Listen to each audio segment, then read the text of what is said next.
Hi, I'm Laura Randolph. I serve as the Associate Dean of Students and the Director of Student Orientation and Transition Programs. So I have the opportunity to work actually both on the undergraduate and graduate side as we think about how students transition into our institution. I've been here at Rutgers now a little over 5 years.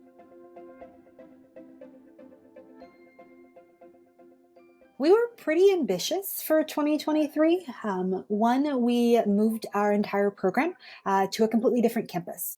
And so, if you know anything about Rutgers, we are 5 campuses that make up one university. And so, we literally moved all of our operations to a new campus. And so, as we think about new buildings, new layout, all of that was brand new. As well as we had the opportunity to expand our incoming class. And so thinking about a larger team and even running concurrent programmatic schedules. So we had a lot of goals. We were pretty ambitious when you think about a larger student staff team, running concurrent programming schedules, all on a different campus, and incorporating more schools and registration at orientation. But it was exciting. I think it was something that we were nervous going into our session. We weren't sure. It seemed to work out well on paper.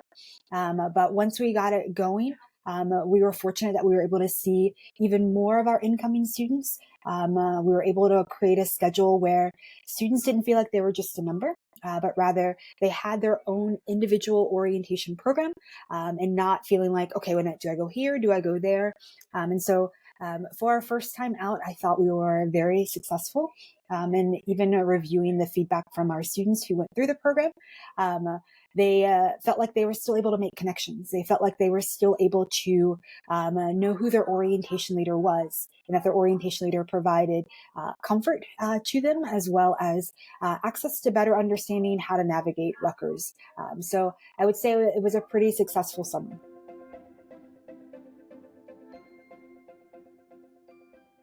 I think insight is that we're still understanding who our students are. I think it's clear that in terms of pre-pandemic programming is very different as we think about how students engage. We knew that students wanted more opportunities to create connection. We knew that our students wanted more hands-on and less talking head presentations. I think the piece that we're still trying to figure out is how do you strike that balance? Because we did increase opportunities for connection. And having more breakout sessions. So it was less talking heads, but more movement and moving around.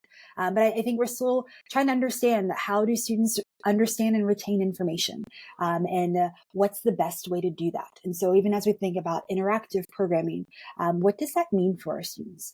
It's not just being able to throw a poll everywhere or Kahoot, but how do we actually create space for our students to have conversations and have dialogue and actually meet someone new and not just kind of hoping that it happens. I think the other piece that we're still grappling with is how do we make orientation a space for those who have extroverted tendencies as well as introverted tendencies? I think we made great attempts by having some sensory spaces, by having opportunities that were a little bit more relaxed and low key. But I think my biggest insight and takeaway is trying to better understand who our students are as we think about coming out of a pandemic and thinking about ways our students engage with one another and their energy levels.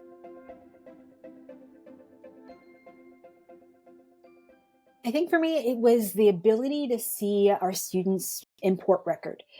So in previous years, we had very limited students. It was really reliant on what the student would provide. And so whether that would be where their hometown is, what their intended major was, what school they were part of. But the fact that we were able to get that at our fingertips. And so when someone called, I already knew what school that they were in versus them trying to remember a fancy code that we might have here at our institution. That's not in student speak. but to be able to talk through, oh, I see that you're in arts and sciences. Let me connect you directly to the office or resource that you need versus waiting on trying to pull that information out from the student. And so I think for me, that was the best part because whether it be a unique identifier, their first or last name, it was easier to be able to support and assist our students versus having to go back and forth with them to try and get their information to then connect them to the best resource. So that was definitely a time saver, but also a way for us to provide better customer support.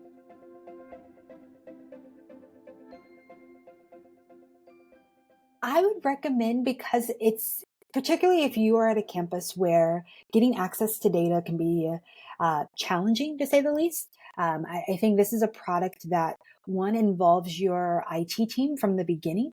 So there's a greater comfort with sharing information and sharing data because they're able to talk IT to IT, which was language that I learned a lot about, but definitely by no means proficient in. And so being able to connect IT folks together to see the value and how we can use this information and why we want to use this information was immensely helpful. And then it really helped us build out our program and build out a process that was user friendly for our students, was easy for us to check in and check on, and be able to answer and troubleshoot with our students. And so I think if you're looking for something that will make your process easier and run more smoothly, I would say if you're looking for a product where you have greater ease in terms of either last minute edits, last minute changes, things that you can do yourself or with a quick email or phone call, this is definitely a product for you. In past systems, it was working with our campus IT team to make those changes, and we were part of a long queue of requests that they were receiving. Not saying that our request was higher or lower in terms of priority. We just realized that our IT team was very overwhelmed. And so sometimes our requests would get pushed back. And so if you're working in the world of orientation, you know that time is key.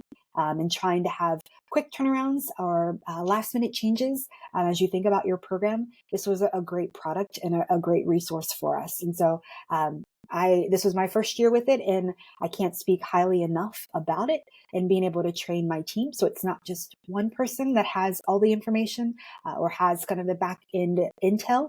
And so this was a great product, and I would highly recommend it to any other school.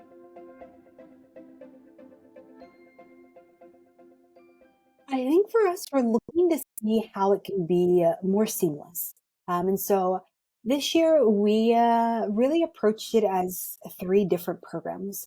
So we had our domestic in person program, we had an international student program, we had an online transfer program, and there was actually a fourth component with our far out of state students. Each had a different entry point into how they registered for orientation.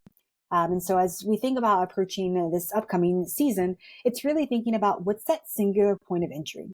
And I think that'll be easier for the student, but also easier for our campus partners. And so when we talk about summer orientation, yes, you may have a different in-person experience or a different programmatic experience, but you still have orientation. And so the language can be the same, but being able to have all of that in one location, I think is going to be immensely helpful because this year it was looking at a few different databases to try and see where our students completed, what track did they take, how do we follow back up. And so that's something I'm looking forward to because I really think that VZ can be that entry point that can then create pathways, as well as integration with some of the other things that we have in terms of products. So once again, that student experience can really be seamless and our communication with them can be improved.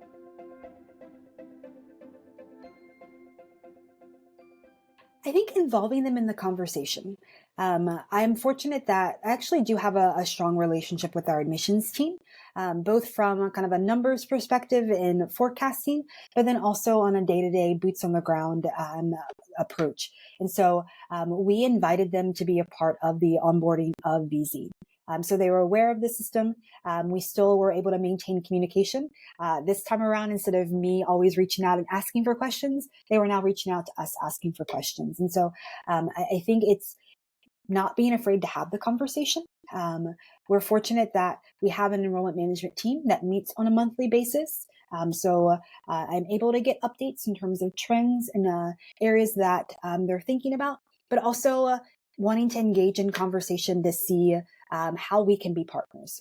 So one of the questions that I've asked this year is, how can we help in some of that milk prediction?